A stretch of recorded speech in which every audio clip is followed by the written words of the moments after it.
पदस्थिते संस्कृत संमेलनाच्या उद्घाटक आदरणीय डॉक्टर हिरेजी स्वामी या कार्यक्रमाचे स्वागताध्यक्ष हरिभक्त परायण डॉक्टर जयवंतरावजी रोधले महाराज, या कार्यक्रमाचे सर्व आयोजक, उपस्थित सर्व बंधू आणि भगिनी, संस्कृत संमेलनामध्ये आजचा विषय मांडत असताना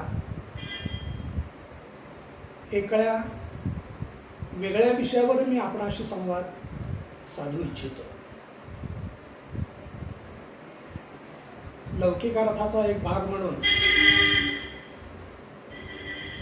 आयुर्वेद महाविद्यालयामध्ये अध्यापन करत असताना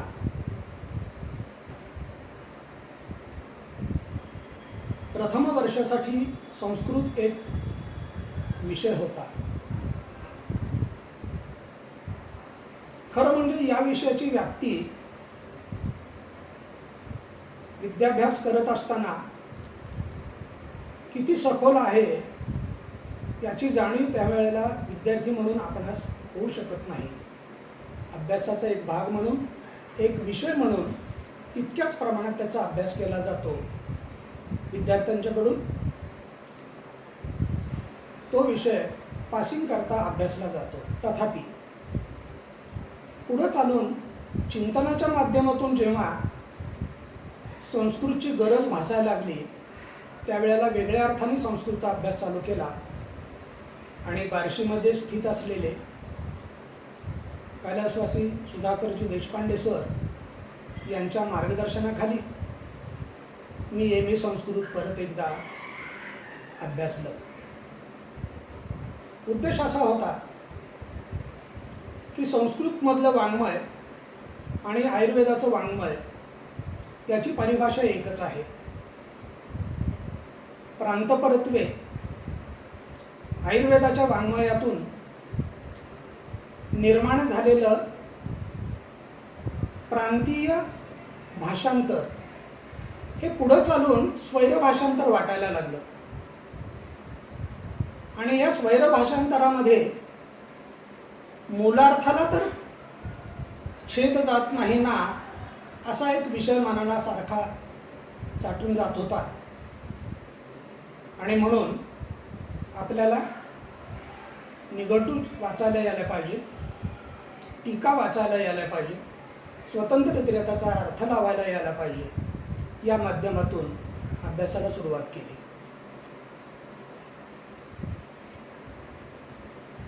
आज या विषयाचा उहापोह करण्याच्या पाठीमागे माझे 2 उद्देश आहेत. सर्वत्र कोरोना संसर्ग सध्या आपण अनुभवतो आहोत.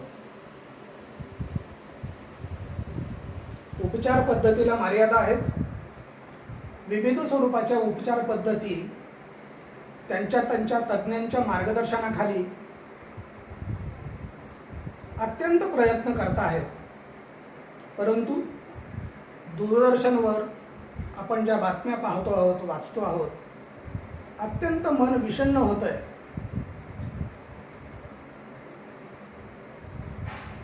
आयुर्वेदाची त्रिसूत्री आहे: आधी भौतिक, आधी दैविक आणि आध्यात्मिक चिकित्सा.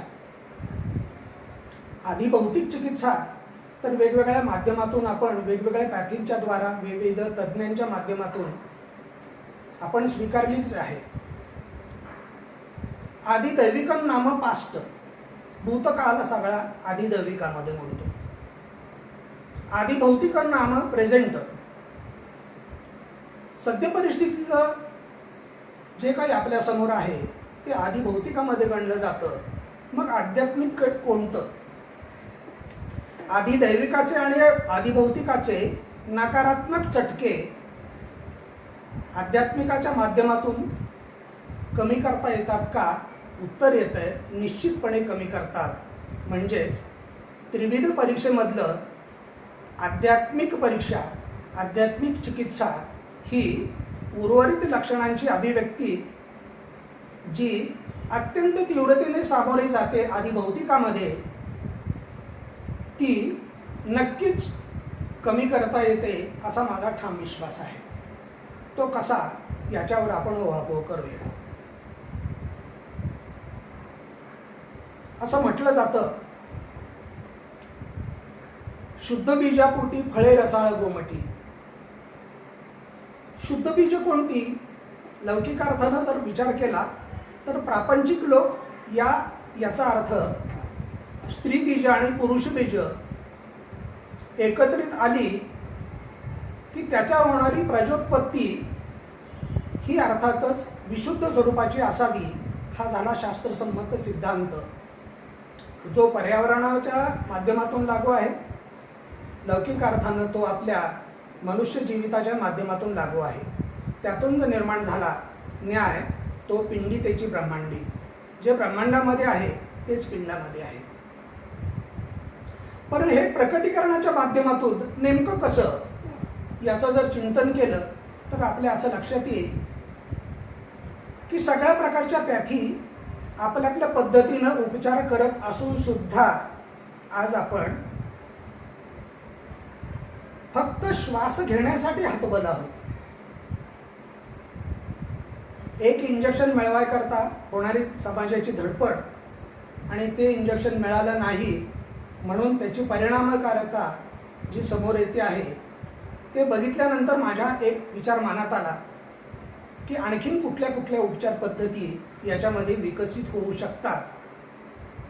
आणि त्याच्यामध्ये माझ्या मनामध्ये एक उपचार पद्धती आली, ती म्हणजे योग उपचार. या योग उपचाराच्या माध्यमाला सुद्धा मर्यादा आहेत. ब्राह्ममुहूर्ते उत्तिष्ठेत हे फक्त कागदावरच राहिलेलं आहे. प्रत्यक्षामध्ये ही विचारसरणी अंमलात येताना दिसत नाही. स्थलपरत्वे, कालपरत्वे, व्यवसाय परत्वे याच्यामध्ये अडचणी खूप असतील. परंतु मित्रांनो, या संबंधीची एक कळकळ म्हणून मी एका वेगळ्या विषयाच्या अध्ययनाच्या माध्यमातून, अध्यापनाच्या माध्यमातून उभयपक्षी हा विषय विस्तृततेने मांडायचा गेली 5 वर्ष झालं प्रयत्न करतो आहे.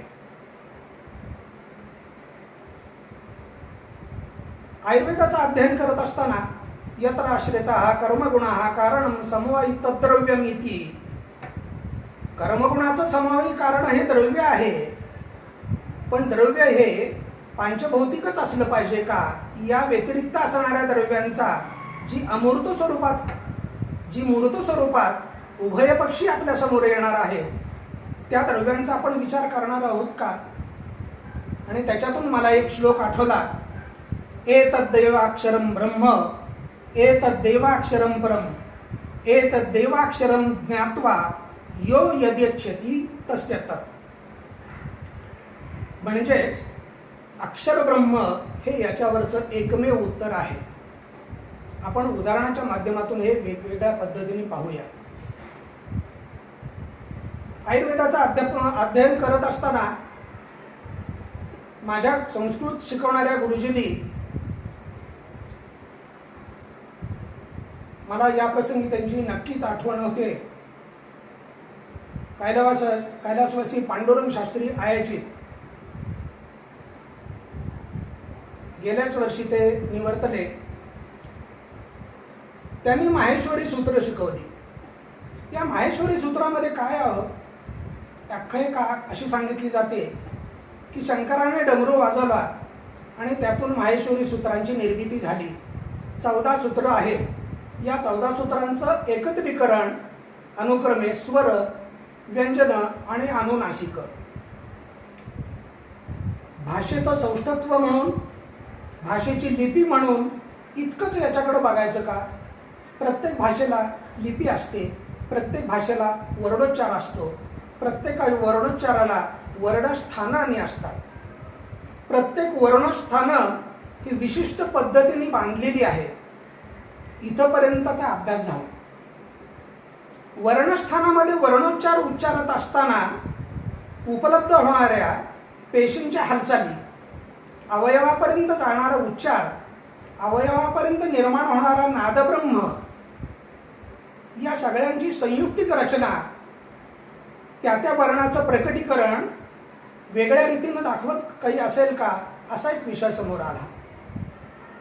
आणि त्याच्यानंतर माझ्या असं लक्षात आलं की वर्णस्य स्थानाने ज्या वेळेला आपण शिकलो त्यावेळेला कंठव्य वर्ण, तालव्य वर्ण, ओष्ठव्य वर्ण, दंतव्य वर्ण, त्याचप्रमाणे वर्णाक्षराच्या माध्यमातून उष्म वर्ण वेगळे, स्पर्श वर्ण वेगळे, मूर्धन्य वेगळे, या सगळ्यांच्या हालचालीमधून आपण नेमकं काय,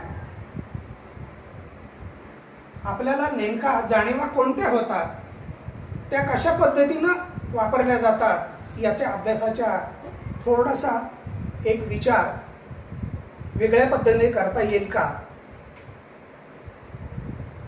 आणि लक्षात आलं शरीरामध्ये सगळे अवयव, मित्रांनो, माणसाला जसा स्वभाव आहे ना तशा शरीरांतर्गत असणाऱ्या प्रत्येक पेशीला स्वभाव आहे. माणूस जसा रागावतो, रुसतो, कुचंबतो, प्रेम करतो, माया करतो, ममत्व, हे सगळे स्वभावाचे विविध पैलू जे शास्त्रानं वर्णन केलेले आहेत ते सगळे प्रत्येक पेशीचे सुद्धा असू शकतात, हे वेगळ्या अर्थानं येतं.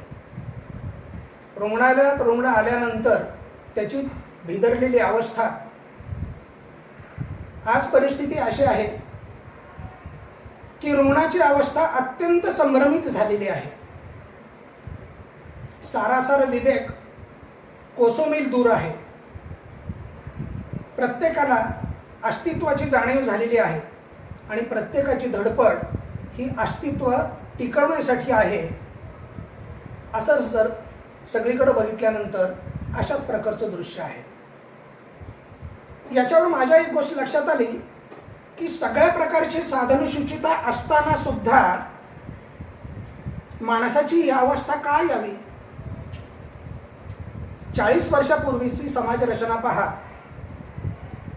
खेडोगावात कुठेतरी एक वैद्यकीय अधिकारी असायचा आणि तो जवळपास 40 किलोमीटरच्या अंतर्गत असणारी एक 10-15 गावं त्या डॉक्टरच्या अंडर असायची आणि त्यांची चिकित्सा सर्वतोपरी एकच चिकित्सक, सगळ्या प्रकारचा तज्ज्ञ तोच.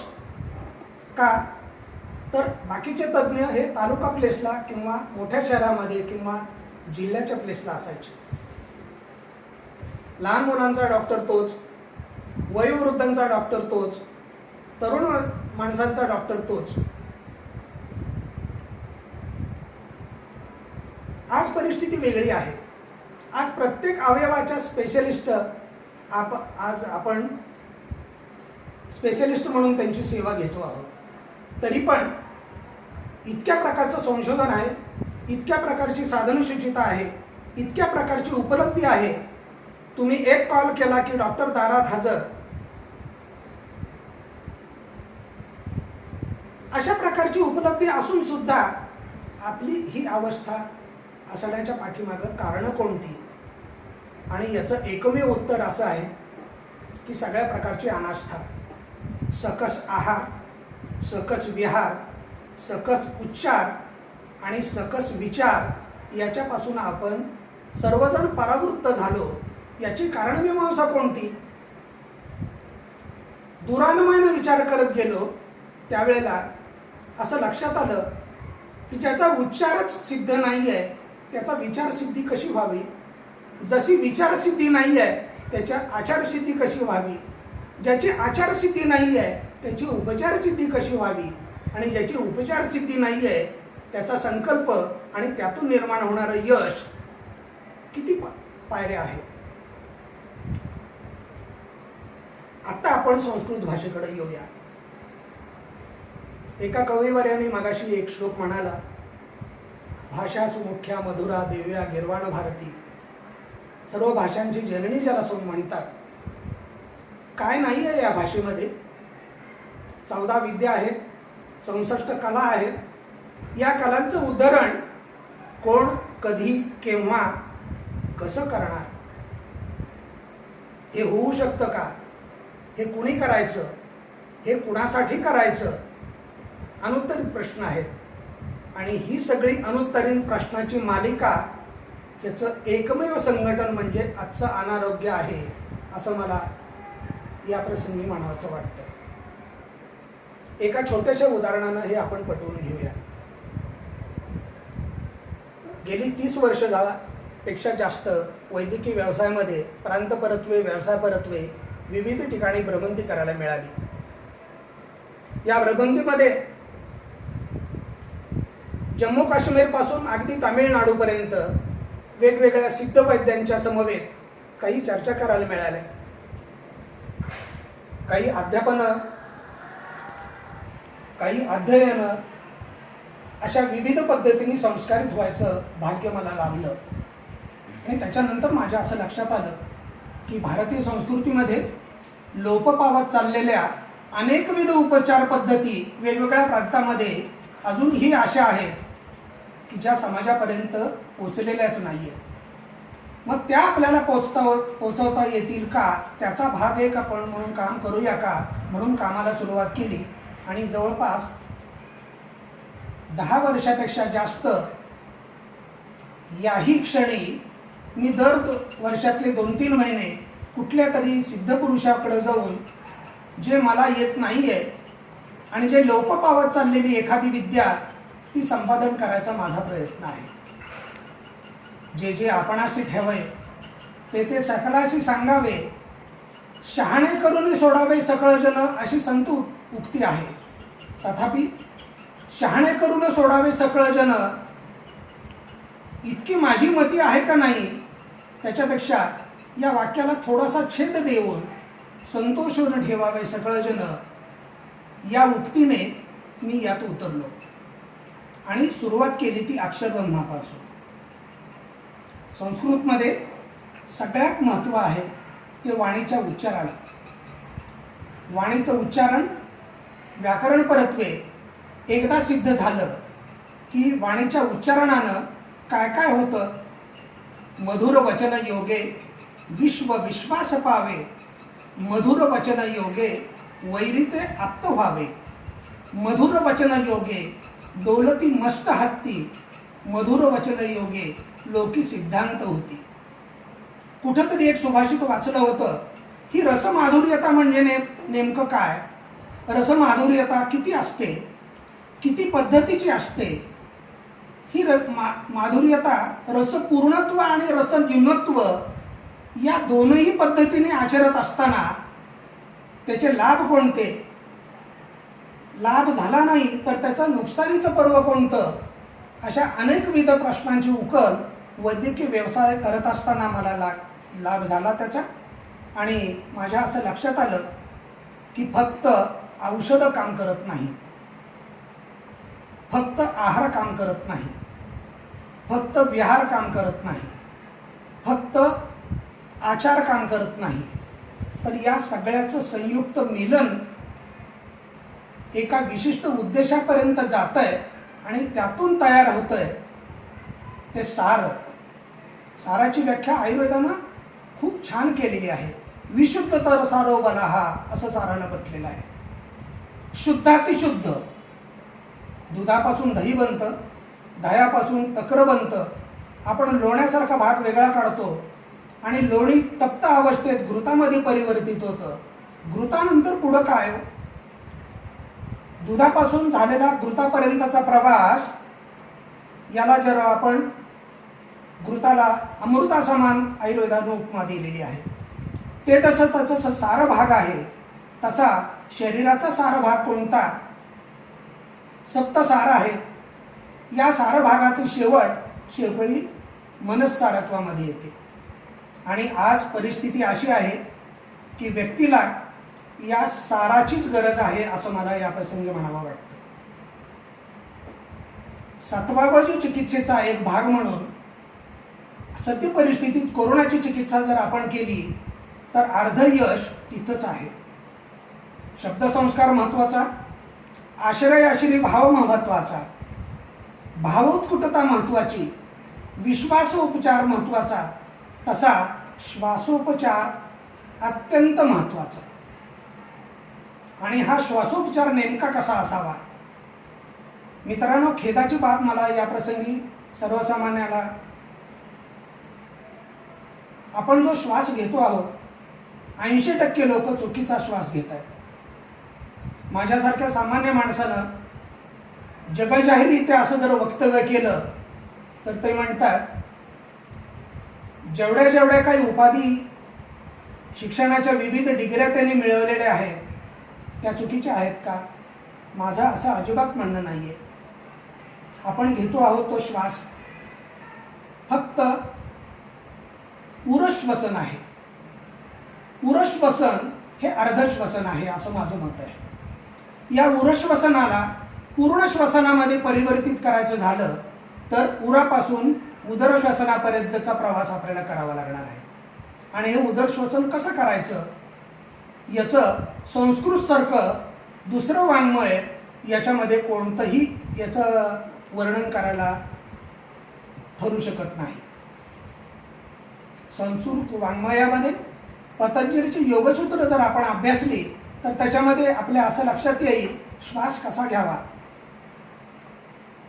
श्वासोपचाराच्या मर्यादा कोणत्या, श्वासोपचारामध्ये सहभागी होणारे वर्ण कोणते, हे वर्ण चक्रबीज म्हणून जर आपण आचरली तर होणारं श्वसन सुलभ होईल का, असा माझ्या आजच्या व्याख्यानाचा मूळ विषय होता। मध्यंतरी एका डॉक्टरने एक विधान केलं होतं। एका पेशंटचा ECG दवाखान्यात आल्यानंतर ॲबनॉर्मल आला आणि उपचार पद्धती होईपर्यंत अंती सोडविता विना रघुवीरा वासून या दुसरा असं त्या रुग्णाला वाटलं। त्याच्यामुळे त्यांनी त्या रुग्णाने विठ्ठलाचा धावा करायला सुरुवात केली। परमेश्वराचं नाव घेताना कोणत्याही प्रकारची लज्जा धरू नये म्हणतात। अहो येता जाता उठत बसता कार्य करिता सदा देता घेता वदनी वदता ग्रास गिळिता घरीदारी शय्येवरी रतिसुखाचे अवसरी समस्तांची लज्जा त्यजुनी भगवत चिंतन करी, असं एक सुभाषित आहे। त्या रुग्णाने ज्यावेळेला विठ्ठलाचा धावा केला, रुग्णांची गर्दी आणि साधनेची उपलब्धता एवढं करेपर्यंत पुन्हा एकदा त्या डॉक्टरने त्या रुग्णाचा ECG घेतला आणि अहो महत् आश्चर्यम, ECG मध्ये सुधारणा दिसत होत्या। एवढा मोठा कार्डिओलॉजिस्ट MD MRCP शिकलेला त्यांनी विचारलं, तुम्ही काय केलं? काही केलं नाही बाबा, प्रयत्न तुझे, प्रारब्ध माझं आणि यश परमेश्वराचं, या त्रिसूत्रीने आपण पुढे जाऊया। तुला सुचेल तो उपचार तू तर करणारच आहेस, माझ्यासाठी तो भगवंता समान आहेस। डॉक्टरला देव म्हणतात लोक आणि त्या भगवंताच्या रूपातच तुला मी पाहतो आहे। मी माझा उपचार करतो, तू तुझा उपचार कर। मित्रांनो, सांगायला आनंद वाटतो त्या डॉक्टरनीच पुन्हा विदित केलं की हे विठ्ठल नावाच्या मध्ये एक वेगळी ताकद अशी गुप्त स्वरूपात आहे की जी शरीराला अत्यंत ऊर्जा देणारी आहे। त्याच्यामुळं असं लक्षात आलं की वर्णाक्षरामध्ये स्वरांचे उच्चार, व्यंजनाचे उच्चार, अर्धमात्रेमध्ये असणारा अनुनासिक, अर्धमात्रेच्या माध्यमातून त्याच्यावर आपण टिंब दिल्यानंतर जसं म्हणतो मचं उच्चारण, म लंगडा पाय मोडलेला हे व्यंजन, त्याच्यामध्ये आकार मिसळला की म पूर्ण झाला आणि पुन्हा एकदा त्याच्यावर आपण जर अनुनासिक मिसळलं तर तो मम अशा अशा अर्थानं आपण उच्चार करतो, त्याला आपण बीजाक्षर म्हणूया। आणि हेच बीजाक्षर ओंकाराच्या माध्यमातून आपण आचरली गेली तर तुमच्या माहितीसाठी सांगतो, ओंकाराचे 16 प्रकारचे ओंकार पहिल्यांदा वेगवेगळ्या माध्यमातून जर आपण उच्चारले तर शरीरस्थ असणारी सगळ्या प्रकारची जंक्शन ज्याला आपण म्हणूया, जी केंद्रस्थानं आहे, यालाच शास्त्रानं षटचक्र असं नाव दिलेलं आहे। या षटचक्राचं वर्णांचं उन्मिलन होतं। अनुक्रमे मूलाधार चक्र आहे, स्वादिष्ठान चक्र आहे, मणिपूर चक्र आहे, अनाहत चक्र आहे आणि शेवटी आज्ञाचक्र विशुद्ध चक्र आहे। आणि त्याच्यानंतर आज्ञाचक्र आहे. या चक्रबीजाचे वर्ण त्या त्या क्षणाला एका विशिष्ट कंपनाद्वारे जर आपण उच्चारले तर तुमच्या असं लक्षात येईल एक विशिष्ट स्वरूपाचा रिदम तयार होतो. आज कसा श्वास घ्यायचा याला ब्रीदिंग थेरपी असं एक गोंडस नाव आलेलं आहे. आणि यातून काय निर्माण होतं तर त्याला नादब्रह्म ज्याला आपण म्हणतो ती साऊंड थेरपी या माध्यमातून समोर आलेली आहे. पूर्वाचार्यांनी श्वासोपचार ही काही वेगळी संकल्पना सांगितली होती का? नव्हतीच. असं म्हटलं जातं घरात अपत्य जन्माला आल्यानंतर पूर्वीच्या काळी त्याची देवाची नावं ठेवायची. माधव, नारायण, विठ्ठल. आज डंप्या, गंप्या, पप्पू या दोन नावाच्या विधानामध्ये उच्चारणामध्ये नेमका काय फरक आहे? नेमका फरक असाच आहे की या प्रत्येक आद्याक्षरामध्ये एक सुप्त शक्ती दडलेली आहे. आणि ही सुप्त शक्ती एका लहान मुलाला दिवसातनं कमीत कमी आपण 25 ते 30 वेळेला वेगवेगळ्या माध्यमातून हाक मारतो. आणि तेच उच्चारण तुमच्या त्या मुलाच्या हाक मारण्याच्या निमित्तानं मुकुंदा मुकुंदा मुकुंदा 10 वेळा तुम्ही म्हणल्यानंतर म वर आद्याक्षर दिलं, त्याचं चक्रबीज झालं आणि मकाराचा ओंकार तुमचा नाभी प्रदेशी अग्निसमीपस्थ समानाहा तिथपर्यंत गेला. इथं नाभी श्वसन सुरू झालं. किती लोकांनाही माहिती आहे. माझं असं संस्कृत या संमेलनाच्या माध्यमातून ही गोष्ट मी समाजासमोर आणू इच्छितो. हे अनुत्तरित होणारे जे शब्दवर्ण आहेत याच्यापासून विकसनशील होऊ पाहणारं जे शास्त्र आहे ते विकसित करण्यासाठी आपण काही करू शकू का? मित्रांनो, पुढची पिढी हे शास्त्र जर असंच लोप पावत चाललं तर नक्की ती पुढची पिढी आपल्याला माफ करणार नाहीये. तनु त्यागिता कीर्ती मागे उरावी हे फक्त श्लोकामध्ये वर्णन करण्यापेक्षा आपण सर्वदैव समाजाचा एक घटक म्हणून याचा आपण उपचार करूया, विचार करूया, एकत्रित येऊया, अध्ययन करूया, अध्यापनासाठी आवश्यक असणारे घटक बनूया, चिंतन करूया, मनन करूया आणि सादरीकरण करूया. या पंचसूत्रीनं जर आपली वाटचाल झाली तर पूर्वीच्या काळी लोप पावत चाललेल्या पाठशाळा पुनरपि जननम पुनरपि मरणम या दुष्टचक्रात लौकिक अर्थानं आपण अडकलेलोच आहोत. परंतु अत्यंत तळमळीची माझी ही सगळ्यांना विनंती आहे, या पाठशाळा पुन्हा एकदा चालू कराव्या लागणार आहे. वय वर्ष 0 ते 6 शिशु अवस्था, 6 ते 11 कुमार गट, 11 ते 25 युवा गट, 25 ते 40 गृहस्थी गट. नुकतंच लग्न झालेलं असतं, एखादा अपत्य व्यवसायाला लागलेला असतो आणि 40 पासून वार्धक्याच्या अवस्थेमध्ये म्हणजे वानप्रस्थापर्यंत. याची विभागणी आपण 5 विभागात करूया जेणेकरून शिशु संवर्धन म्हणजे नेमकं काय, पाल्यपालकत्व संबंध कसे असावे याच्यासाठी कार्यशाळा आज आपल्याला घ्याव्या लागत आहेत. पूर्वीच्या काळाचा आजोबा, पूर्वीच्या काळाची घरातली आजी कालपरत्वे नाहीशी झालेली आहे आणि तिचे बोबडे बोल तोंडात दात नसतानाचे, तोंडात दात असतानाचे आणि ते नातवाच्या कानावर आज पडत नाहीये. परिणाम तुम्ही आम्ही सगळेजण उपभोगतो आहोत. आजीच्या गोष्टी कालबाह्य झाल्या, प्रत्येक गोष्टीला पुरावा लागतो. पुराणातली वांगी पुराणात असं आपण म्हणत असताना परंतु पुराणात सुद्धा का लिहिली गेली? एक आदर्शवत उदाहरण म्हणून पुराणाकडे आपण पाहिलं आणि आजीच्या गोष्टी या पुराणातल्या असायच्या.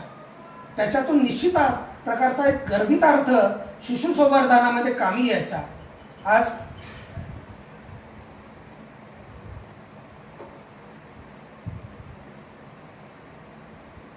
कसे समय असतील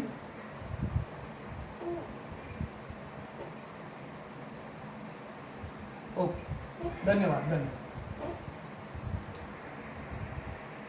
तर हीच आजी कालपरत्वे जी नाहीशी झाली, तिचं पुनरुत्थापन जर पुन्हा झालं तर आपल्या असं लक्षात येईल की शिशु जर संस्कारित झाला, त्याचं वर्णोच्चार शुभं करोति कल्याणम आरोग्यम धन संपदा लुप्त झाली. हे शिशु संस्कार जर घराघरातून पुन्हा उपजत समोर जर आले तर पुढची पिढी निश्चित प्रमाणे एक वेगळी दिसायला काही हरकत नाही. मूलाधार चक्रापासून आज्ञा चक्रापर्यंत असलेली बीजाक्षर मंत्र श्वसनाच्या माध्यमातून आपण जर शिकलो, प्रांतपरत्वे प्रत्येक ठिकाणी सध्या योग टीचर उपलब्ध आहेत. साधन शुचितेची अनुपलब्धी अजिबात नाहीये. गरज आहे ती एका भेटीची, गरज आहे ती आत्मीयतेची, गरज आहे ती आपुलकीची, गरज आहे ती संयमाची, गरज आहे ती विश्वासाची. आणि ही सगळी गरज आपण पूर्ण करूया. तुमच्या परिसरात तुमच्या ओळखीचे जे कोणी योगाभ्यासी असतील त्यांच्याकडून वर्णबीजाक्षर आपण शिकून घ्यावी. श्वासोपचार शिकावा. तो श्वासोपचार उरस्थानापुरता मर्यादित न राहता तो नाभी समीपस्थ समान हा उदरस्थानामध्ये जावा. आणि हा पूर्ण श्वासोपचार जर आपण शिकून घेतला तर कोरोनावर निश्चितपणे आपण मात करूया. मात करण्याचा तो एकमेव मूलमंत्र असावा असं मला या प्रसंगी वाटतं. आणि हे फक्त संस्कृत भाषेमध्ये शक्य आहे. इतर भाषेमध्ये बरीचशी वर्णाक्षर